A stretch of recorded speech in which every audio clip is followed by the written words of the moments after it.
para a oração. Então, vamos ler lá Efésios, capítulo de número 3.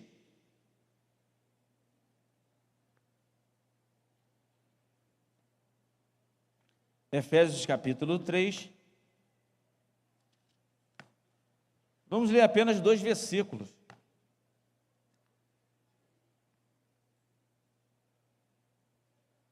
Efésios capítulo 3, versículo de número 20 e 21.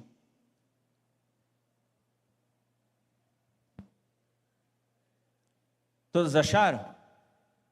Podemos ler? Está escrito assim: toda glória seja a Deus por seu grandioso poder que atua em nós. É capaz de realizar infinitamente mais do que poderíamos pedir ou imaginar.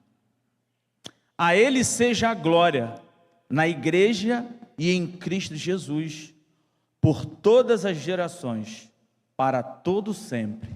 Amém.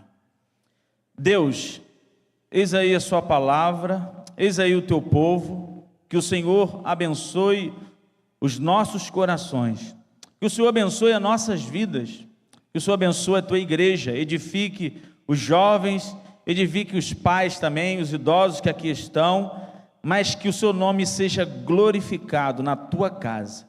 Usa-nos, ó Deus, para a tua glória. Amém. Bem,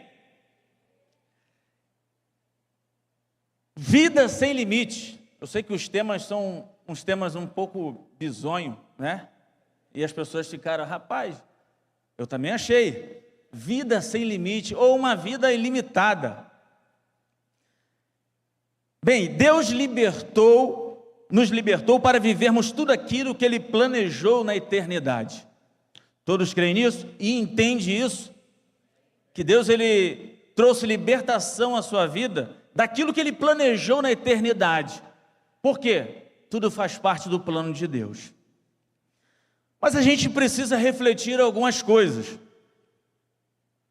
Quando começamos a falar sobre vida sem limites, o que vem na nossa mente é a cena de um filme tipo Curtindo a Vida Doidado. Eu faço o que eu quiser, a minha cabeça é meu guia e pronto, acabou. Não é verdade? O mundo clama por liberdade. O mundo clama por uma vida sem limites, por cartões sem limite, por ligações sem limite, internet sem limite, vontade sem limite, sem ser incomodado daquilo que você faça. Na realidade, as pessoas anseiam por autonomia, sem prestar contas a ninguém do que fazem, mesmo que isso venha atropelar o espaço de outras pessoas. Para o secular, a liberdade de ação nada mais significa que a escravidão da vontade. E não há nada que lhe incomoda tanto quando sua vontade é violada. E que não é compreendido por eles é que uma vida sem limites só teremos de fato quando formos libertos da escravidão da nossa vontade. Baseado nesse tema, nós precisamos recapitular o contexto histórico. Ou uma palavra em inglês, meu inglês é do Joel Santana, brainstorms do que está acontecendo aqui em Efésios capítulo 3, certo? Vamos entender. Se você começar a ler do versículo 14 até o 21, você vai perceber que as palavras que mais se repetem é amor e poder. E quando você identifica que em um trecho da Bíblia as palavras se repetem, é porque é o coração do texto, é porque o cerne do texto é aquilo ali que Paulo estava falando. Agora ele diz algo muito interessante, porque ele vai falar de medidas acerca de um cômodo. Só que Paulo escreveu essa carta dentro de uma prisão. Alguns vão falar que ele tem a ideia na mente dele é do templo. Outros vão falar que a ideia que ele tem é de qualquer outra medida de uma casa. Eu tenho para mim que a ideia que ele tem na mente aqui, falando acerca do amor de Deus, é a da prisão onde ele está, que era a prisão, muitas delas em buracos. Não era a prisão que se vê hoje. Inclusive tem alguns presos que têm até ar-condicionado. Então, diante disso tudo, o apóstolo Paulo ele começa a tecer palavras no final que nos chamam a atenção. No versículo 19 ele vai falar que vocês experimentem esse amor, ainda que seja grande demais, que você inteiramente não pode ser compreendido inteiramente. Então vocês serão preenchidos com toda a plenitude da vida e poder que vem de Deus. Toda a glória seja dada a Deus, que, vírgula, na minha versão está vírgula, NVT, isso, por seu grandioso poder que atua em nós. Baseado nessa frase, por seu grandioso poder que atua em nós. Eu separei alguns pontos aqui, não vou dizer que é 4 passos para você chegar a uma vida sem limites, não é nesse sentido. Mas eu comecei a pensar e refletir acerca do que eu posso extrair somente dessa frase. Por seu grandioso poder que atua em nós. Poder que atua em nós. Eu vou repetir. Poder que atua em nós. E o primeiro ponto nós podemos desenvolver. Uma vida sem limites. É uma vida livre da condenação do pecado. Olha só. Uma vida sem limite ou ilimitada é uma vida livre da condenação do pecado. Colossenses 2,14, está escrito assim: Ele cancelou o registro de acusações contra nós, removendo e pregando na cruz toda a condenação que existia na nossa vida. Por quê? Paulo vai dizer também em Romanos capítulo 3 que nós estávamos afastados de Deus. E em nossa queda, nossa natureza caída por causa desde o jardim. A nossa sentença de condenação era certa. Mas aqui ele está dizendo que ela foi cravada na cruz no momento que Jesus Cristo morreu por nós. E o cristão ele tem a certeza disso, de que quando ele está em Cristo, ele entende que a sentença de morte dele foi cravada na cruz do Calvário, porque Jesus Cristo derramou graça na vida dele e hoje ele tem vida. E vida sem limites, o melhor de tudo.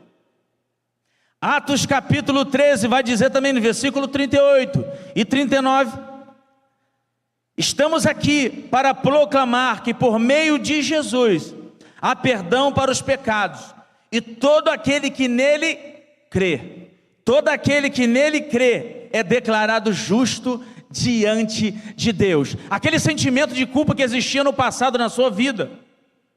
Quando você crê em Jesus, essa culpa é anulada, porque você é justificado baseado na justiça de Cristo na cruz do Calvário. Uma vida sem limite é uma vida baseada nisso, de que a sua condenação, ela caiu por terra, porque Jesus Cristo deu o sangue pela sua vida. Primeiro passo então nós temos aqui, uma vida sem limites é uma vida livre de condenação. Herman Bavinck vai dizer o seguinte: Ele nos declara livres de toda culpa e punição, e também nos dá vida eterna, a glória celestial e a sua própria comunhão, sem qualquer mérito de nossa parte, mas por meio da fé em Cristo Jesus. Isso é maravilhoso. Nossa condenação, ela foi anulada. Não existe mais culpa, não existe mais rancor. Deus não está mais irado com você, porque Jesus pagou esse preço, e hoje você tem uma alma livre para viver ilimitadamente nele. Se existem pessoas aqui que ainda existe um sentimento de culpa na sua vida, saiba que Jesus perdoou os seus pecados, sarou as suas feridas que está na sua alma e te dá vida ilimitada nele. Vamos para o segundo ponto, o segundo passo para ter uma vida ilimitada em Jesus.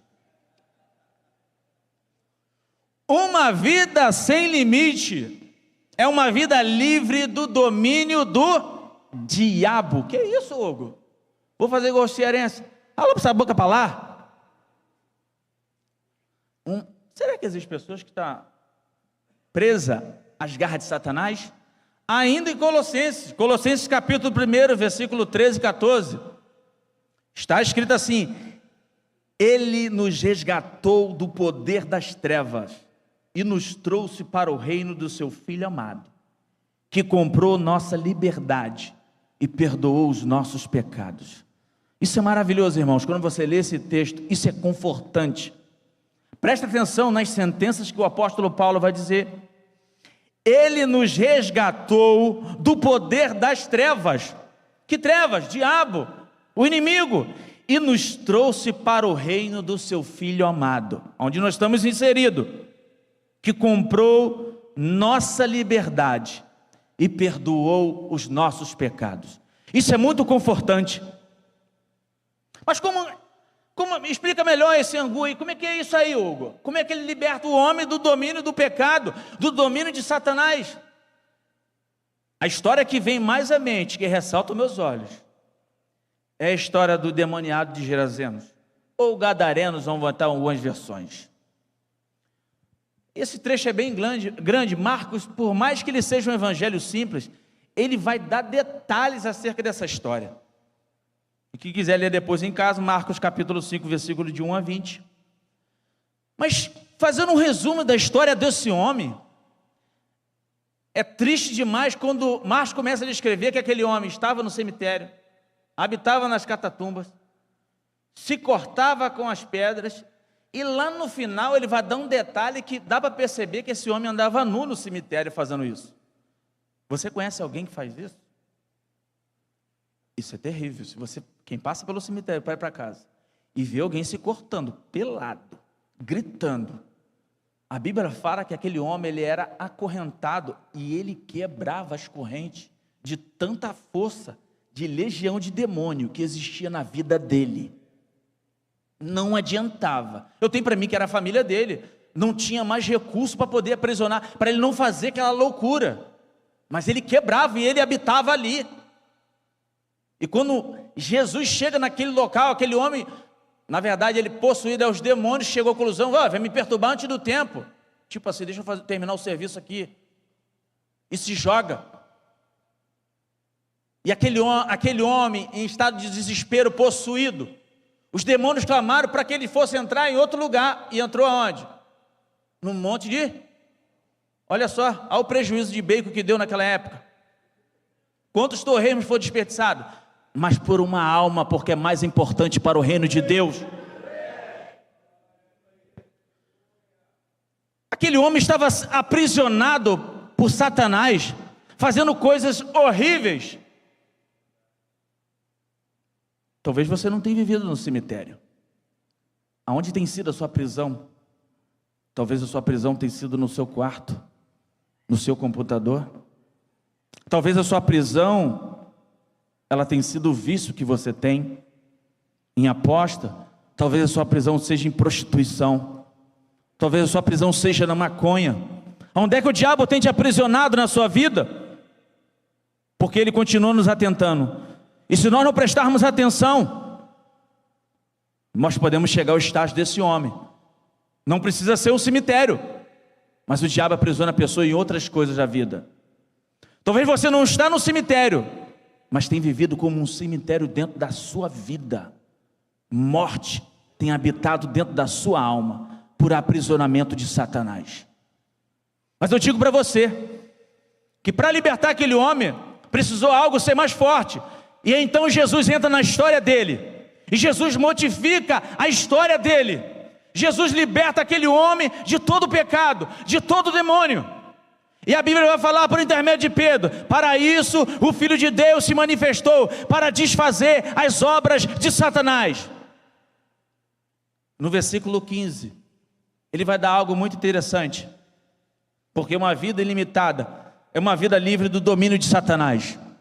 Vai dizer que ele estava sentado, depois de ser expulso do demônio, vestido e em perfeito juízo. Igual vocês assim, sentado, ninguém aqui está nu, né? Vestido e em perfeito juízo. Você tem juízo da obra de Cristo na sua vida, porque Ele te transformou e te libertou do poder de Satanás. E todos aqueles que estão aprisionados, sabe que Jesus, Ele muda a sua história hoje, Ele entra na sua vida, e aquele pecado de estimação que tem lá, que você não consegue se desvencilhar, Ele vai entrar e vai expulsar, e vai fazer de você uma nova criatura ajuizada, de pé, glorificando o nome de Deus. Uma vida sem limites é uma vida livre do domínio de Satanás. Temos muitas coisas atuantes em nossa vida, não é mesmo? Hoje em dia, mas mais importante dela é a graça de Cristo habitando no seu coração. O poder do Evangelho atuando em nosso ser, procurando libertação do Deus desse século, que cega o entendimento de muitos sobre nossas almas. Para isso Jesus se manifestou. Terceiro ponto que eu trago aqui para a igreja: uma vida sem limites é uma vida de acesso a Deus. Que é isso? Eu tenho acesso a Deus? Ué, não preciso que o pastor ore por mim, que o diácono ore por mim? Não, você tem acesso a Deus. Você não precisa marcar audiência. Não precisa. De madrugada você acordou, vai orar. Ele não está dormindo não. Pode. Ele vai estar lá. Ele não dorme, não coroa que está cansado. Ih, rapaz, não. Você tem acesso a Deus. Olha só o que vai dizer. Efésios capítulo 3, versículo 12. Por meio da fé em Cristo, agora nós, com ousadia e confiança, temos acesso à presença de Deus. O que ele está querendo dizer com isso? Que a vinda de Jesus, morrendo por nossas vidas, nos deu acesso a Deus. Aquela separação que existia entre nós e Deus, Jesus eliminou quando ele morreu na cruz. E você pode falar direto com o papai, ou com o Abba, pai, como disse Camila, de joelho, pode orar em pé, deitado, no bucho do peixe, na beira da praia, na pedra do silvado, não interessa. O importante é que você tenha acesso a Deus. Ainda em Efésios capítulo 2, versículo 18, vai dizer o seguinte: agora, por causa do que Cristo fez, todos temos acesso ao Pai, pelo mesmo Espírito. Todos, aqueles que creem, é lógico, não é todo mundo que tem acesso, somente aqueles que creem e são filhos de Deus, por adoção, têm acesso a Deus. Uma das coisas que as pessoas esquecem é que Cristo está à destra de Deus, como Estevão viu quando foi apedrejado. E é uma doutrina da intercessão de Cristo por nós. Funciona como um advogado. E nós podemos clamar a Deus em qualquer momento. Nós podemos falar com Ele aonde você estiver. Você tem acesso a Deus. Não espere por outra pessoa. Você chega e fale com Deus. Se ajoelhe no teu quarto e clame ao Senhor. Terceiro ponto: uma vida sem limite é uma vida de acesso a Deus. E aqueles que não têm acesso a Deus, Deus traz acesso hoje à sua vida. Se arrependa dos seus pecados e você ficará como filho de Deus. Basta clamar o Deus vivo e Ele te ouvirá. O quarto ponto que eu quero trazer para os irmãos nessa noite é a segunda frase da sentença desse versículo de número 20. Eu li os três. Primeiro ponto foi: por seu grandioso poder que atua em nós, vírgula, é capaz de realizar infinitamente mais do que poderíamos pedir ou imaginar. Parece nos dar uma ideia de que vamos pedir por coisas terrenas. Eu quero fazer com que o seu pensamento eleve ao trono de Deus.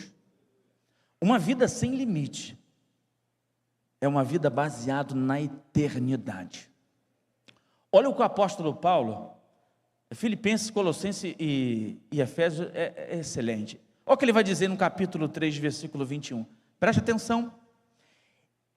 Ele tomará o nosso frágil corpo mortal e transformará num corpo glorioso, como o dele, usando o mesmo poder com a qual submeterá todas as coisas ao seu domínio. Preste atenção, ele tomará o seu frágil corpo. Que é isso, Hugo? Eu estou malhando, eu estou no shape. Até esse corpo é frágil diante de Deus. Não importa o tamanho que você seja, você é frágil porque você tem uma natureza pecaminosa. E se não fosse Cristo, o que seria da sua vida? E Ele transformará esse corpo aí no shape, marombado, ou esse corpo magro. Ele transformará num corpo glorioso. E essa ideia de uma vida eterna tem se perdido por causa de quê?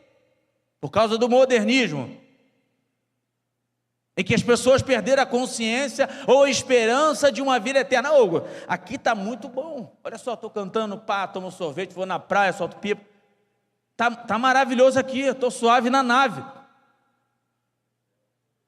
Mas a vida eterna, se a expectativa da sua vida está para essa vida aqui, nós somos as piores das criaturas.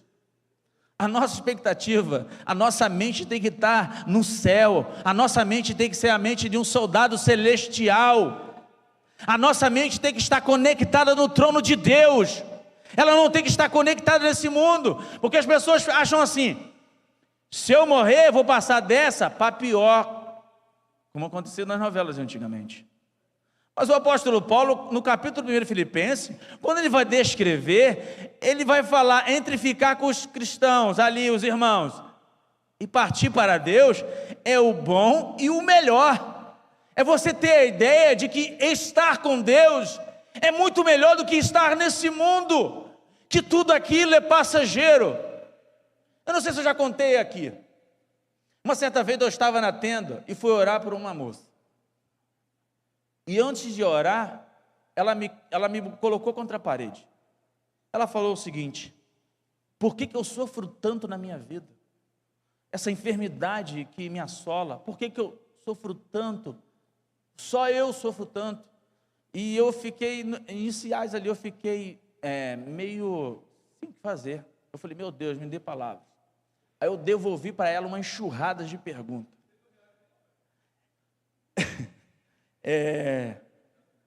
Olha para as pessoas que estão à sua volta.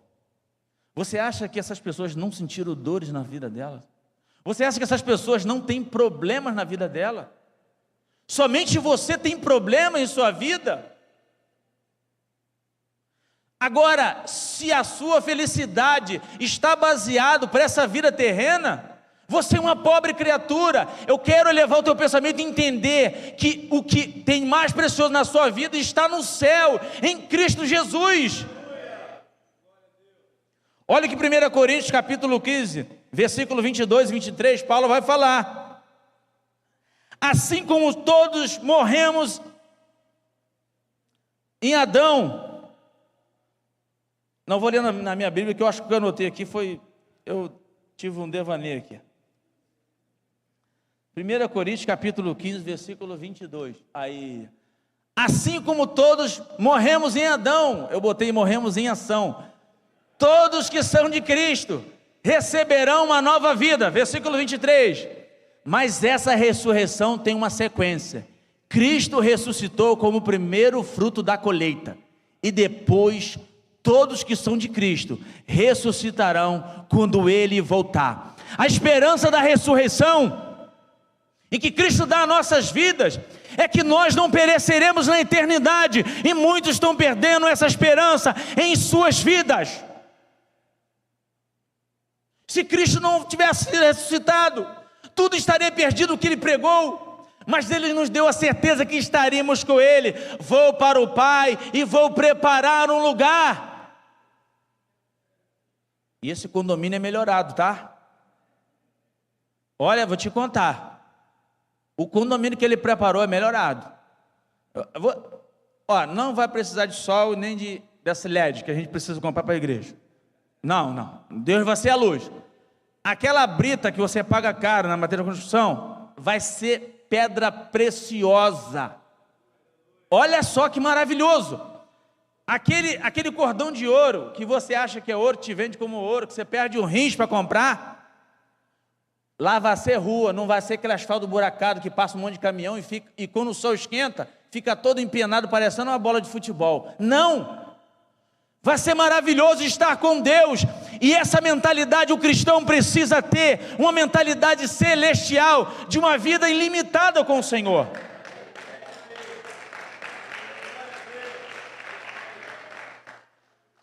Quando o salmista vai falar de eternidade, é lógico que ele não fala no sentido retroativo. Ele fala no sentido para frente, porque a eternidade, ela é algo que pertence ao ser de Deus. Continuando, vamos ler mais um trecho. 1 João capítulo 3, versículo de 1 a 3.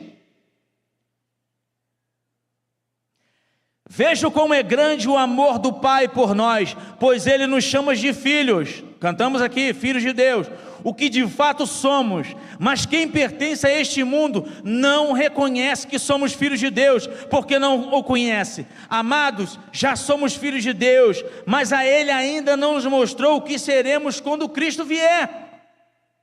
Sabemos, porém, que seremos semelhantes a Ele, pois o veremos como Ele realmente é. E todos que têm essa esperança se manterão puros, como Ele é puro, porque para entrar na nova Jerusalém, você precisa ter pureza em seu coração. Nossos pecados nos limita a nossa vida aqui, ao agora, ao terreno e ao secular. Mas um dia esse problema será resolvido. O seu corpo será transformado. O problema do teu pecado será resolvido, porque você terá um corpo glorioso como Jesus teve. E você habitará com Ele eternamente, cantando e louvando na glória. Uma vida sem limite é uma vida livre de condenação. Uma vida sem limite é uma vida livre de domínio das trevas. Uma vida sem limites é uma vida de acesso a Deus.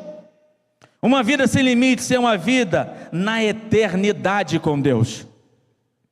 E aqueles que ainda não têm o sentimento dessa eternidade no seu coração, sabe que Jesus traz isso para a sua vida. Sabe que Jesus, Ele entra na sua história hoje e modifica essa situação. Existiu fulano antes e existe o fulano a partir de hoje, quando ele muda a sua trajetória. Aquele que não vive esses 4 pontos que eu trouxe hoje, que falei nessa noite, está com a liberdade limitada, ou na verdade, é escravo de sua própria vontade. Eu caminho para o final, eu espero. Nossos pecados, irmãos, nos dá uma falsa sensação de liberdade. Eu posso fazer o que eu quiser. Para onde meu nariz apontar, eu faço e pronto, acabou. Ele nos dá uma falsa sensação de liberdade. Talvez você tenha vivido a teologia da Froze, livre sou, mas na verdade viu uma vida de mentira. Mas Cristo quer trazer libertação ao teu coração de todo pecado. A maior fake news de Satanás é quando é dito pelo mundo que realizar a sua própria vontade é ser livre. Jost Beng, professor de História da Teologia no Seminário Batista do Sul em Jonesville, vai dizer o seguinte: os incrédulos reconhecem seus pecados como sua liberdade. Os crentes reconhecem os seus pecados como sua escravidão. A quem você tem servido? De quem você tem entregado mais tempo da sua vida? A Deus como vaso de honra para a glória dele, ou tem emprestado os seus membros para a glória de Satanás, sendo dominado por ele? Só teremos vida ilimitada quando a grandiosidade do poder do Evangelho operar de maneira plena em nós.